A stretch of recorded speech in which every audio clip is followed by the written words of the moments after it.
Shalom saudara yang diberkati di dalam nama Tuhan Yesus Kristus. Bertemu lagi dengan saya Pendeta Novel Saragi. Firman Tuhan yang menyapa kita tertulis dalam Yeskiel pasal yang ke-37 ayatnya yang ke-11 sampai ayatnya yang ke-14.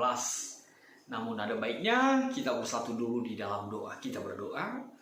Bapa di dalam sorga, terima kasih Tuhan buat waktu yang indah Engkau berikan bagi setiap kami teramat percaya Engkau yang pelihara kehidupan ini. Tuhan, satu kerinduan kami mau dengar-dengaran akan firman-Mu. Maka berbicaralah Engkau Tuhan Yesus, sebab kami siap untuk menerimanya. Amin.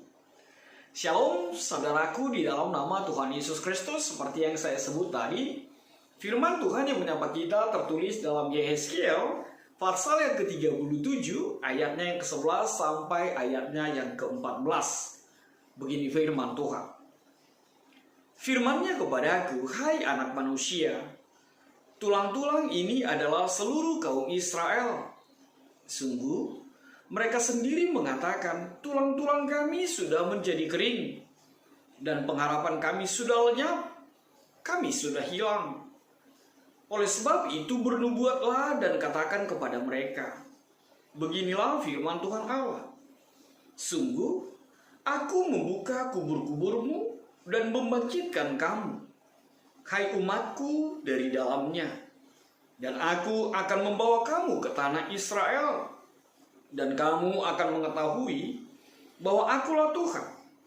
Pada saat aku membuka kubur-kuburmu dan membangkitkan kamu, hai umatku dari dalamnya, aku akan memberikan rohku ke dalammu, sehingga kamu hidup kembali, dan aku akan membiarkan kamu tinggal di tanahmu, dan kamu akan mengetahui bahwa aku Tuhan yang mengatakannya dan membuatnya.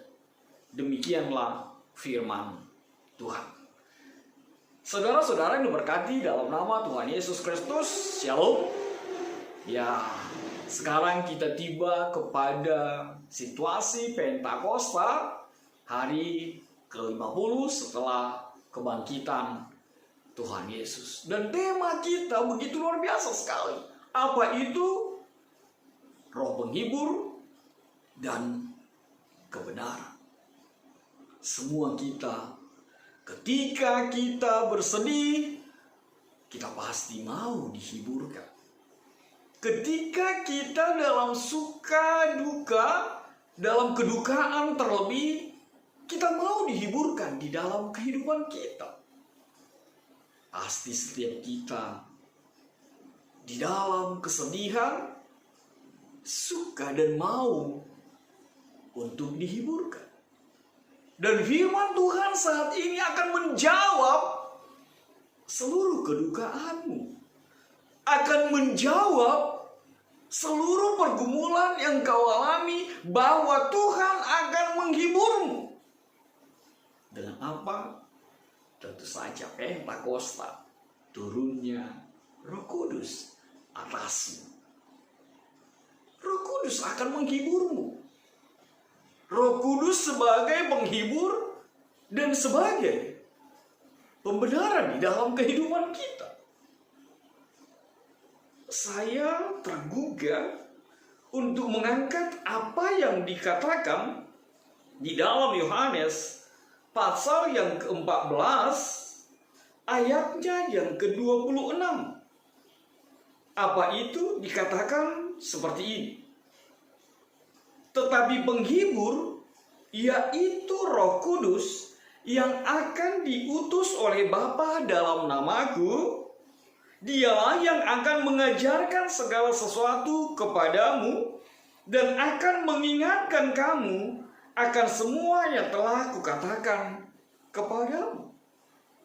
Apa yang mau saya garis bawahi di dalam situasi ini?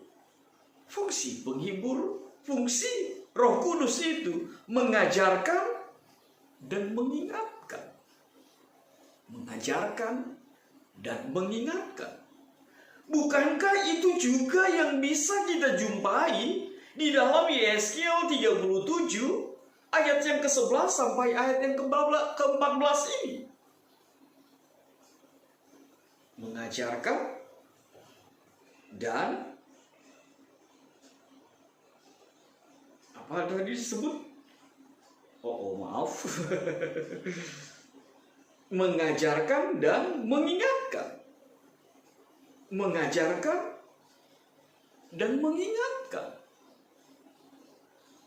Sama seperti sekali lagi penegasan di dalam Yeskiel 37 ayat 11 sampai ayat yang ke-14 ini. Kita mau diajarkan oleh kebenaran di dalam Roh Kudus. Kita mau diingatkan kembali bagaimana karya Tuhan, bagaimana Roh itu yang bekerja untuk setiap kita. Apa yang mau diajarkan di dalam kebenaran firman Tuhan ini? Tidak lain adalah untuk mengajarkan dan mengingatkan kita kembali di dalam pergumulan, di dalam persoalan, di dalam dukamu, di dalam situasi yang begitu berat, di dalam kehidupanmu. Jangan pernah mencari kekuatan lain di luar Allahmu. Tidak juga hartamu, tidak juga jabatanmu, tidak juga setiap orang yang menjanjikan sesuatu di luar Tuhan Yesus. Hal ini mengajarkan dan mengingat kita. Dan itu pekerjaan Roh Kudus yang bekerja atas setiap kita. Bukankah ini dituliskan ketika bangsa Israel berada lebih kurang 10 tahun di dalam pribadi sebagai budak di Babel. Dan sebelum kejatuhan mereka meminta tolong. Mereka mengandalkan bangsa Asyur. Mereka meninggalkan Tuhan, mengandalkan kekuatan dunia ini. Akhirnya mereka terbuang. Dan ini terjadi di dalam situasi mereka. Bahkan Yeskiel dipakai Tuhan melihat penglihatan bahwa bangsa itu sudah sama seperti tulang belulang, tulang kering. Putus pengharapan. Itu yang dikatakan ayat yang ke-11 itu. Tulang-tulang kami sudah menjadi kering, pengharapan kami sudah lenyap, kami sudah hilang. Tulang kering, pengharapan sudah lenyap, dan sudah hilang. Sebuah keputusasaan yang sangat terjadi kepada bangsa itu. Secara politis mereka hancur. Secara iman, apalagi? Karena bait Allah sudah dihancurkan. Dan mereka menjadi bangsa terjajah. Bukankah bait Allah lambang kehadiran Allah Bapa di tengah-tengah mereka? Tapi itu pun mereka tidak miliki lagi. Sekali lagi Roh Kudus mengajarkan dan mengingatkan kita kembali bahwa jangan pernah mengandalkan kekuatan dunia ini. Walaupun itu menurutmu, akal pikiranmu, pandangan matamu adalah sesuatu yang hebat. Tapi ketika Tuhan tidak memberkati, ketika Tuhan tidak berkarya di sana, maka engkau akan terhempas, jatuh, berantakan, dan membuatmu tanpa pengharapan. Saudaraku, di dalam nama Tuhan Yesus Kristus, saya lagi-lagi teringat akan kalimat di dalam sebuah lagu dengan nada rohani itu. Bila kau izinkan sesuatu terjadi, ku percaya itu semua untuk kebaikanku. Bila sesuatu terjadi, bila ada sesuatu yang bahkan melampaui akal pikiranmu terjadi, percayalah, Tuhan mau berencana, Tuhan mau berkarya, Tuhan mau menghadirkan janjinya, karyanya di dalam kehidupanmu. Maka jangan berputus asa. Kalaupun COVID-19 ini meluluh lantakanmu, menghadirkan penyakit, menghadirkan virus, menghancurkan usahamu, menghancurkan bisnismu, menghancurkan pekerjaanmu, saudaraku, percayalah, Seperti nada teks lagu tadi. Kalau itu Tuhan izinkan, percayalah, Tuhan sedang menatamu. Tuhan sedang merangkai sesuatu yang terindah di dalam kehidupanmu. Bahkan percayalah, bahkan ketika sesuatu diambil Tuhan, maka Tuhan akan memberikan lebih lagi dari apa yang Dia ambil di dalam kehidupanmu. Makanya selalulah hidup di dalam rencana Tuhan. Selalulah andalkan Tuhan. Jangan pernah mengandalkan kuatmu atau apapun yang ada di dalam kehidupanmu, tapi cukuplah mengandalkan Tuhan dan membiarkan Tuhan bekerja di dalam hari-harimu. Sebab apa? Firman Tuhan saat ini mengajar kita jauh lebih dalam lagi. Apa itu? Bahkan ketika Yehezkiel melihat nubuatan itu seperti hanya tulang-tulang berserakan dan tidak ada kehidupan di sana. Tapi ternyata bagi Tuhan tak ada yang tak mungkin, tak ada yang mustahil. Bagi Tuhan tak ada yang tak mungkin. Bagi Tuhan tak ada yang mustahil. Segala sesuatunya bisa Tuhan jadikan. Sebab bagi Tuhan tidak ada yang mustahil. Bagi Tuhan tidak ada yang tidak mungkin. Dan jawaban dari seorang Nabi Yehezkiel itu menjelaskan lebih luar biasa. Apa itu? Saya lompat ke ayat yang ketiga. Lalu Ia berfirman kepadaku, hai anak manusia, dapatkah tulang-tulang ini dihidupkan kembali? Aku menjawab, seru Yehezkiel, ya Tuhan Allah, Engkaulah yang mengetahui. Iman yang luar biasa yang mau dinyatakan oleh Yehezkiel. Yehezkiel tidak mengatakan tidak mungkin, atau Yehezkiel tidak mengatakan mana bisa hidup lagi. Itu sesuatu yang mustahil. Tapi Yehezkiel mengatakan iman yang luar biasa. Ya Tuhan Allah, Engkaulah yang mengetahui. Artinya apa? Yehezkiel mau menyatakan apapun bisa terjadi, apapun mungkin. Kalau Tuhan berkehendak, kalau Tuhan berkarya atas itu semua. Bahkan kelihatan oleh mata kita tidak ada lagi kehidupan itu, tanah kening, tanah tandus, tulang-tulang, bahkan tanpa sumsum. Kalau Tuhan berkarya, kalau Tuhan mau, itu bisa dihidupkan lagi.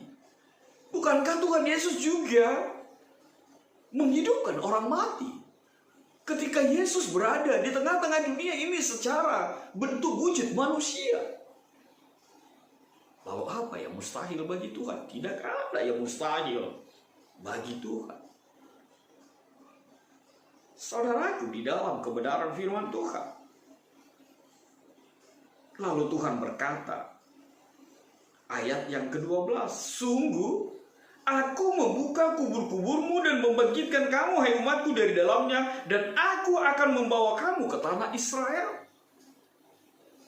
Apa yang boleh dikatakan Tuhan dalam situasi itu?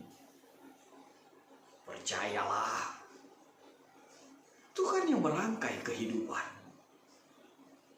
Kalau yang tadi dikatakan sesuatu yang tidak mungkin itu, sebab tidak mungkin bagi mereka bisa keluar atau bebas dari bangsa yang besar sebesar bangsa Babel dengan kekuatan militernya, kekuatan perangnya. Tapi janji Tuhan menyejukkan dan memberi pengharapan yang luar biasa. Apa itu? Aku akan membawa kamu ke tanah Israel. Aku akan mengembalikanmu. Aku akan berkarya menata hari-hari hidupmu dan mengembalikanmu sebagaimana mestinya yang Tuhan mau terjadi atas setiap engkau. Dan itu harusnya menjadi iman kita yang luar biasa.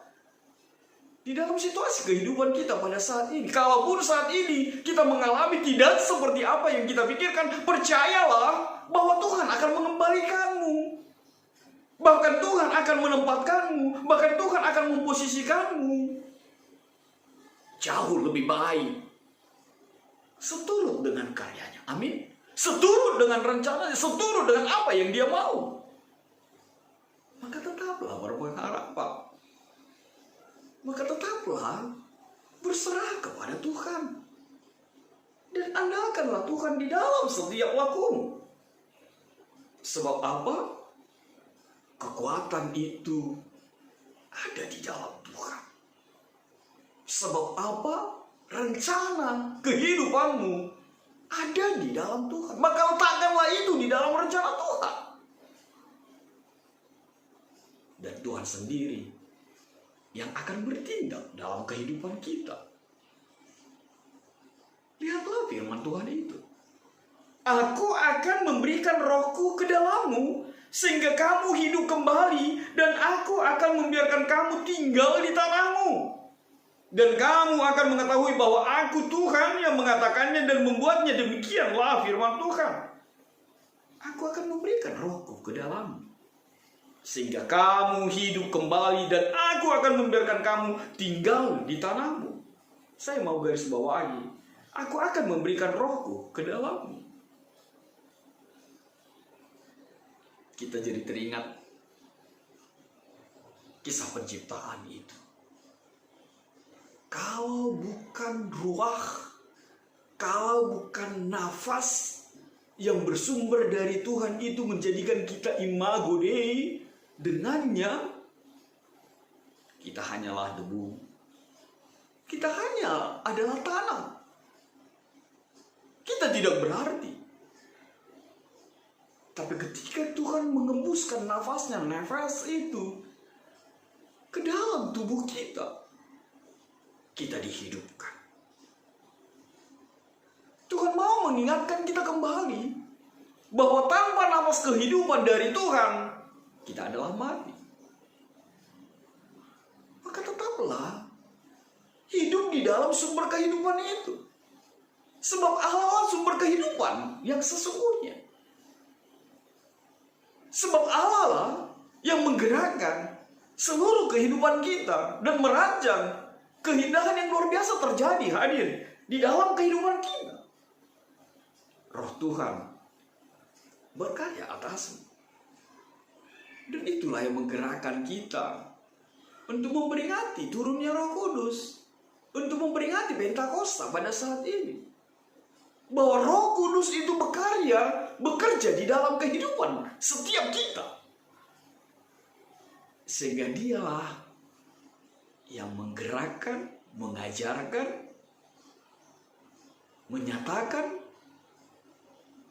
kebenaran firman Tuhan, mengingatkan dan menghibur kita untuk segala pergumulan di dalam kehidupan kita. Dan itu Tuhan yang melakukannya. Lalu apa yang bisa kita lihat di dalam kebenaran firman Tuhan ini? Tidak lain yang pertama sekali adalah Tuhan mau katakan, jangan pernah mengandalkan dunia ini dengan seluruh kekuatannya. Andalkanlah Tuhan di dalam setiap lakumu, di dalam setiap kehidupanmu. Maka biarkan Tuhan berkarya untuk itu semua. Lalu yang kedua, saudaraku, di dalam nama Tuhan Yesus Kristus, kalau Roh Kudus ada di dalam kita, Roh Kudus itu bekerja di dalam kita, Dia akan mengingatkan, Dia akan mengajarkan kita akan kebenaran yang Tuhan mau terjadi atas setiap kita. Lalu yang ketiga,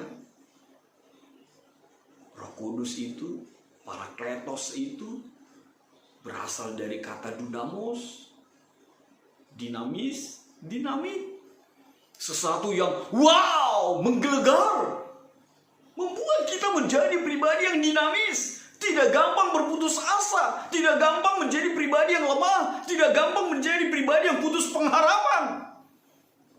Orang yang diberkati, pribadi yang diberkati dengan Roh Kudus itu